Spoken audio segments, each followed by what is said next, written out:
ನಮಸ್ಕಾರ ಸ್ನೇಹಿತರೆ, ನಾನು ಹನುಮಂತ್ ಮಾಗಿ.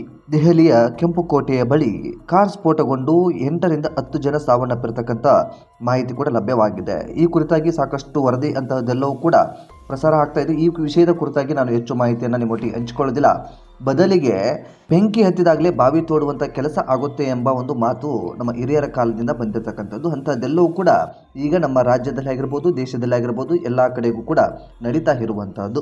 ಸೊ ಎಂತಹ ವ್ಯವಸ್ಥೆ ಇದೆ, ಎಂಥ ವ್ಯವಸ್ಥೆಯಲ್ಲಿ ಬದುಕ್ತಾ ಇದ್ದೀವಿ. ಇಷ್ಟು ದಿನ ಈ ನಾಲಾಯಕ ಅಧಿಕಾರಿಗಳು ಅಥವಾ ನಾಲಾಯಕ ರಾಜಕಾರಣಿಗಳು ಏನನ್ನ ಮಾಡ್ತಾ ಇದ್ರು? ಇಂತಹ ದುರ್ಘಟನೆಗಳು ನಡೆದಂತಹ ಸಂದರ್ಭದಲ್ಲಿ ಮಾತ್ರ ಯಾಕೆ ಎಚ್ಚೆತ್ತುಕೊಳ್ತಾರೆ? ಯಾಕೆ ಈ ಒಂದು ಘಟನೆಗಳು ಆದ್ಮೇಲೆ ಎಚ್ಚೆತ್ತುಕೊಳ್ಬೇಕಾ, ಅಥವಾ ಯಾರದೋ ಒಂದು ಜೀವ ಹೋದ್ಮೇಲೆ ಈ ಅಧಿಕಾರಿಗಳು ಎಚ್ಚೆತ್ತುಕೊಂಡು ಕೆಲಸವನ್ನ ಮಾಡಬೇಕಾ? ಎಂತಹ ಪರಿಸ್ಥಿತಿ ಇದೆ ನಮ್ಮ ದೇಶದಲ್ಲಿ, ಎಲ್ಲರೂ ಕೂಡ ಯೋಚನೆ ಮಾಡಲೇಬೇಕಾಗಿದೆ. ಸ್ನೇಹಿತರೆ, ತುಂಬಾ ಮುಖ್ಯವಾದಂತಹ ಮಾಹಿತಿ ಇದು, ಎಲ್ಲರೂ ಕೂಡ ಗಮನಿಸಲೇಬೇಕಾದಂತಹ ವಿಡಿಯೋ ಇದು. ಸೊ ಈ ಒಂದು ವಿಡಿಯೋನ ಕೊನೆವರೆಗೂ ನೋಡಿ. ಕೊನೆವರೆಗೂ ನೋಡಿದ ಮೇಲೆ ನಿಮ್ಮ ಅನಿಸಿಕೆ ಏನು ಎಂಬುದನ್ನು ತಪ್ಪದೇ ಕಾಮೆಂಟ್ ಬಾಕ್ಸ್ ಅಲ್ಲಿ ಮೆನ್ಷನ್ ಮಾಡಿ. ಸ್ನೇಹಿತರೆ, ನೀವೇನಾದರೂ ಮೊದಲ ಸಲ ನಮ್ಮ ಚಾನಲ್ ನೋಡ್ತಾ ಇದ್ದರೆ ಸಬ್ಸ್ಕ್ರೈಬ್ ಮಾಡಿ. ಹೆಚ್ಚಿನ ವಿಡಿಯೋಗಳಿಗಾಗಿ ನೋಟಿಫಿಕೇಶನ್ ಬೆಲ್ ಐಕನ್ ಕೂಡ ಕ್ಲಿಕ್ ಮಾಡಿಕೊಳ್ಳಿ. ಇನ್ನು ವಿಷಯಕ್ಕೆ ಬರೋದಾದ್ರೆ, ನಾನು ದೆಹಲಿಯಲ್ಲಿ ನಡೆದಿರ್ತಕ್ಕಂಥ ಘಟನೆಯ ಬಗ್ಗೆ ಈ ಒಂದು ವಿಡಿಯೋದಲ್ಲಿ ವಿವರವನ್ನು ಕೊಡೋದಕ್ಕೆ ಹೋಗೋದಿಲ್ಲ. ಅದರ ಬಗ್ಗೆ ಸಾಕಷ್ಟು ವರದಿಗಳಾಗ್ತಾ ಇದ್ದಾವೆ. ಆ ಒಂದು ಕೇಸ್ಗೆ ಸಂಬಂಧಪಟ್ಟ ಹಾಗೆ ಏನೇನೆಲ್ಲ ಆಗಿದೆ, ಯಾರದೆಲ್ಲ ಕೈವಾಡ ಇದೆ, ಪ್ರತಿ ಕ್ಷಣಕ್ಕೂ ಕೂಡ ಮಾಹಿತಿಗಳು ಸಿಗ್ತಾ ಹೋಗ್ತಾ ಇದ್ದಾವೆ. ಆದರೆ ಇದರ ಬೆನ್ನಲ್ಲೇ ಏನು ಬದಲಾವಣೆಗಳಾಗಿದ್ದಾವೆ, ಅಧಿಕಾರಿಗಳು ಏನೇನೆಲ್ಲ ಮಾಡ್ತಾ ಇದ್ದಾರೆ ಎಂಬುದನ್ನು ಗಮನಿಸ್ತಾ ಹೋಗೋಣ. ಇನ್ನು ನಾವು ಆರಂಭದಲ್ಲಿ ದೆಹಲಿಯಲ್ಲಿ ನಡೆದಿರ್ತಕ್ಕಂಥ ಘಟನೆ ವಿಚಾರಕ್ಕೆ ಸಂಬಂಧಪಟ್ಟ ಹಾಗೆ ಆರಂಭದಲ್ಲಿ ನಮ್ಮ ರಾಜ್ಯದ ವಿಚಾರಕ್ಕೆ ಬಂದು ಬಿಡೋಣ. ನಮ್ಮ ರಾಜ್ಯದಲ್ಲಿ ಏನೇನಾಯಿತು, ಏನೇನು ಬದಲಾವಣೆ ಆದವು, ಅಧಿಕಾರಿಗಳು ಏನೇನೆಲ್ಲ ಮಾಡಿಬಿಟ್ರು ಎಂಬುದನ್ನು ಒಂದಿಷ್ಟು ಗಮನಿಸ್ತಾ ಹೋಗೋಣ. ಸ್ನೇಹಿತರೆ, ದೆಹಲಿಯಲ್ಲಿ ಕಾರ್ ಸ್ಫೋಟ ಆದ ನಂತರ ಸಹಜವಾಗಿ ನಾನು ಅಂದ್ಕೊಂಡಿದ್ದೆ ಯಾವುದಾದ್ರೂ ಒಂದು ಅಚಾನಕವಾಗಿ ಆಗಿರ್ಬೋದೇನೋ. ಅಲ್ಲಿ ಒಂದು ಕೆಲವೊಂದು ಸಾರಿ ಕಾರ್ನಲ್ಲಿ ಯಾವುದೋ ಒಂದು ಎಲೆಕ್ಟ್ರಿಕ್ ಕಾರ್ ಆಗಿರ್ಬೋದು, ಈ ರೀತಿಯಾದಂಥ ಕಾರ್ಗಳಲ್ಲಿ ಈ ರೀತಿಯಾದಂಥ ಒಂದಿಷ್ಟು ಅವಘಡ ಸಂಭವಿಸುವಂಥ ಸಂದರ್ಭ ಇರುತ್ತೆ. ಹಾಗಾಗಿ ಅದಕ್ಕೆ ಸಂಬಂಧಪಟ್ಟ ಹಾಗೆ ಇರ್ಬೋದೇನೋ ಅಂತ ನಾನು ಆರಂಭದಲ್ಲಿ ಅಂದ್ಕೊಂಡಿದ್ದೆ. ಎಲ್ಲವೂ ಆದ ಬಳಿಕ ಇದರ ಒಂದು ತನಿಖೆ ಅಥವಾ ಇದರ ಒಂದು ವಿಷಯವನ್ನು ಗಮನಿಸ್ತಾ ಹೋದ ಹಾಗೆ ಇದು ಒಂದು ಪ್ಲ್ಯಾನಡ್ ಅನ್ನೋದು ಮಾಹಿತಿ ಗೊತ್ತಾಯಿತು. ಇದನ್ನು ಉಗ್ರರೇ ಮಾಡಿದ್ದಾರೆ. ಇದರ ಬೆನ್ನಲ್ಲಿ ಈ ಬೆನ್ನನ್ನು ಹತ್ತಿದಂತಹ ಪೊಲೀಸರಿಗೆ ಏನೆಲ್ಲ ಮಾಹಿತಿ ಸಿಕ್ತು ಎಲ್ಲವೂ ಕೂಡ ಗಮನಿಸ್ತಾ ಹೋದಾಗ ಇದೊಂದು ಪ್ಲ್ಯಾನ್ ಮಾಡಿ ಜನರನ್ನು ಕೊಲ್ಲುವಂತಹ ಐಡಿಯಾವನ್ನೇ ಬಳಸಿಕೊಂಡು ಉಗ್ರರು ಮಾಡಿರ್ತಕ್ಕಂಥ ಒಂದು ಹೀನ ಕೃತ್ಯ ಅಂತ ಹೇಳಿದ್ರು ಕೂಡ ತಪ್ಪಾಗಲಿಕ್ಕಿಲ್ಲ. ಇಂಥ ಬೆಂಗಳೂರಿನಲ್ಲಿ ಅಲ್ಲಿ ಒಂದು ದೆಹಲಿಯಲ್ಲಿ ಘಟನೆ ನಡೀತಾ ಇದ್ದಂತೆ ಬೆಂಗಳೂರಿನಲ್ಲಿ ಹೈ ಅಲರ್ಟ್ ಆಗಿಬಿಡುತ್ತೆ. ಈ ರೈಲ್ವೆ ಸ್ಟೇಷನ್ಗಳಾಗಿರ್ಬೋದು, ಏರ್ಪೋರ್ಟ್ಗಳಾಗಿರ್ಬೋದು, ಎಲ್ಲವನ್ನು ಕೂಡ ಚೆಕ್ ಮಾಡೋದಕ್ಕೆ ಪ್ರಾರಂಭಿಸಿಬಿಡ್ತಾರೆ. ಶ್ವಾನದಳದವರು ಬರ್ತಾರೆ, ಅಧಿಕಾರಿಗಳು ಬರ್ತಾರೆ, ರಾಜಕಾರಣಿಗಳು ಎಚ್ಚೆತ್ತುಕೊಳ್ಳುವಂತೆ ಮಾಹಿತಿಯನ್ನು ಕೂಡ ಗಮನಿಸ್ತಾರೆ ಅಥವಾ ಮಾಹಿತಿಯನ್ನು ಕೂಡ ಅಧಿಕಾರಿಗಳಿಗೆ ನೀಡ್ತಾರೆ. ಸೊ ಇಂಥದ್ದೆಲ್ಲವೂ ಬೆಳವಣಿಗೆ ಆಗಿದೆ.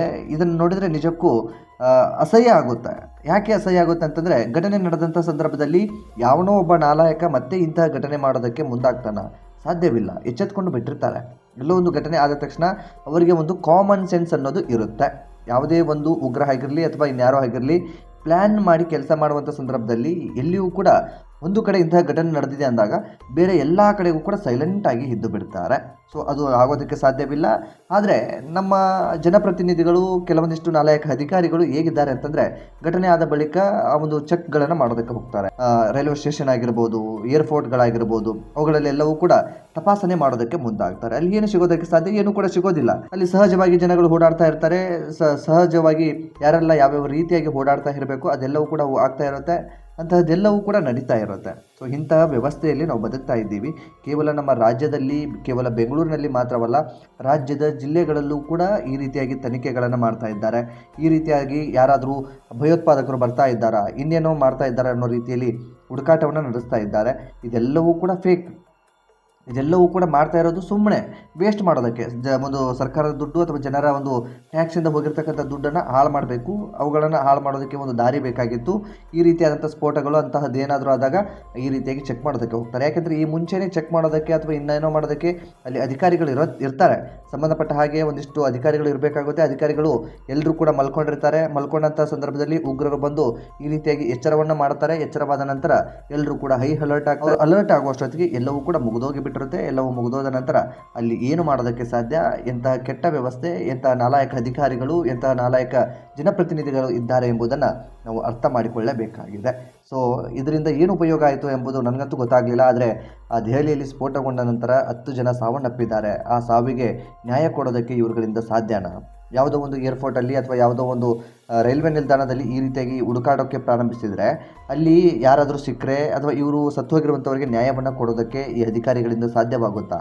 ಇದ್ಯಾವುದೂ ಕೂಡ ಸಾಧ್ಯವಿಲ್ಲ. ಬೆಂಕಿ ಬಿದ್ದ ಮೇಲೇನೆ ಬಾವಿ ತೋಡುವಂಥ ಕೆಲಸ ನಮ್ಮ ರಾಜ್ಯದಲ್ಲಾಗಲಿ ದೇಶದಲ್ಲಾಗಲಿ ಎಲ್ಲ ಕಡೆಗೂ ಆಗುವಂಥದ್ದು. ಸೊ ಅಮಾಯಕ ಜೀವಗಳು ಬಲಿಯಾಗಿದ್ದಾವೆ. ಅಮಾಯಕ ಜೀವಗಳಿಗೆ ಯಾರು ಹೊಣೆ? ಅಮಾಯಕ ಜೀವಗಳನ್ನು ಇವರಿಗೆ ಮತ್ತೆ ತಂದು ಕೊಡೋದಕ್ಕೆ ಸಾಧ್ಯವಾಗುತ್ತಾ? ಯಾವುದೂ ಕೂಡ ಸಾಧ್ಯವಿಲ್ಲ ನೋಡಿ. ಇಂತಹ ವ್ಯವಸ್ಥೆಯಲ್ಲಿ ನಾವು ಬದುಕ್ತಾ ಇದ್ದೀವಿ. ವಿಶೇಷವಾಗಿ ನಮ್ಮ ರಾಜ್ಯ ಸರ್ಕಾರ ಅಥವಾ ನಮ್ಮ ರಾಜ್ಯದಲ್ಲಿರುವಂಥ ಕೆಲವು ನಾಲಾಯಕ ಅಧಿಕಾರಿಗಳ ಬಗ್ಗೆ, ನಾಲಾಯಕ ವ್ಯವಸ್ಥೆಗಳ ಬಗ್ಗೆ ಏನು ಮಾತನಾಡಬೇಕು ಅನ್ನೋದು ಕೂಡ ಒಂದು ದೊಡ್ಡ ಪ್ರಶ್ನೆ ಆಗಿದೆ. ಅದನ್ನೇ ಮಾತನಾಡೋದು, ಅದನ್ನೇ ಹೇಳೋದು, ಇವರ ವ್ಯವಸ್ಥೆಗಳು ಹೇಗಿದ್ದಾವೆ, ಏನು ಮಾಡ್ತಾ ಇದ್ದಾರೆ ಎಲ್ಲವನ್ನು ಕೂಡ ನಿಮ್ಮ ಮುಂದೆ ಹೇಳೋದು. ಯಾವುದು ಕೂಡ ಇವರು ಎಚ್ಚೆತ್ತುಕೊಳ್ಳೋದಕ್ಕೆ ಸಾಧ್ಯವಿಲ್ಲ.